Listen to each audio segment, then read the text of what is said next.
Well, here we are. We're on the Navimag ferry. Seems to have been a long time coming, but here we are. We are. It's we've had dinner. We are waiting to depart, which will be in, I guess, an hour, 2 hours, who knows. Yeah. So we'll head off to bed shortly, and we'll wake up somewhere cruising down the Patagonian coast. Let's hope so. But first impressions: it's a ship that can take 250 passengers. We've counted 40 people, so it's pretty light. It's a working ship, and it's kind of everything that goes with. We're on a working ship heading south to Patagonia for the next 4 days. Can't wait.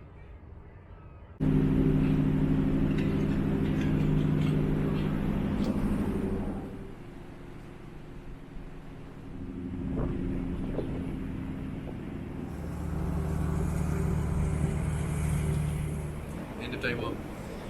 We've survived. It's been pretty calm, but very misty and overcast and foggy. A lot of sitting around reading books, listening to podcasts. Excellent food. I got to go up and have a look around the bridge. Tess had how many naps? I had one nap. One perfect nap. Avoiding seasickness so far, but we've just been issued with tablets because we're going out to the open sea tomorrow, or overnight, but we'll travel through tomorrow. So, first impressions for day one? Great. It's stunning. Beautiful. Even though we can't see much, it's great to actually be on a ship and experience all of this. With ecosystems.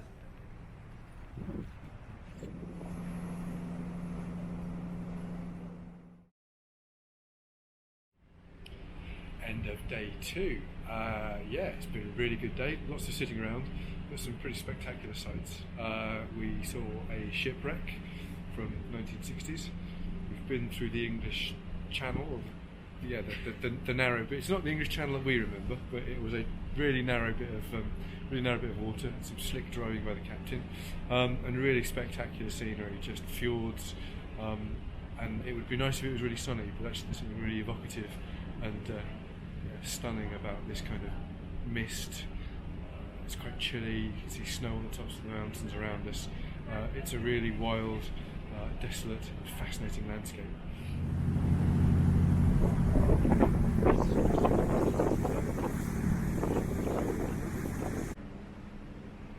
Well, it's the final day.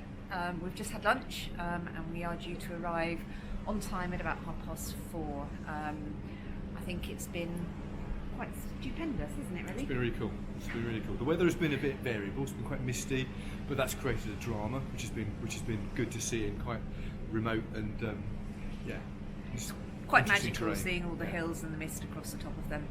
It's vast. I think for me, even when you look at the pictures of the route we were going to take and the channels we were going to go through, I was expecting something that was a little smaller, but there were times we couldn't see the sides, partly due to cloud and partly just the fact of being so far away. Things have tightened up a little bit now.